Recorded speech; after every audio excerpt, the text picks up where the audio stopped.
Welcome! This tutorial is for people who are stuck in safe mode and can't log in because it disables the PIN password when no Wi-Fi is available. And you forgot your full password because you created it so long ago. If this sounds like you, relax. You made it. It's currently 2:14 a.m. for me, but I got you.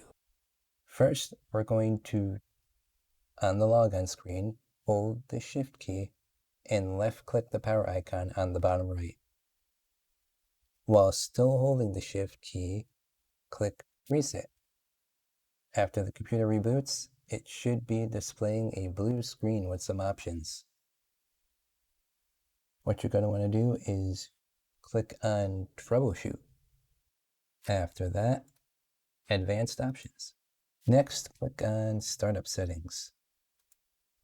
Click the Reset button. Wait for the computer to reboot, and you should see this screen.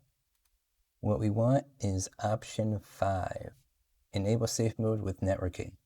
So get the Wi-Fi or Ethernet cable back up. Reboot again. Then finally just click start once you've logged in.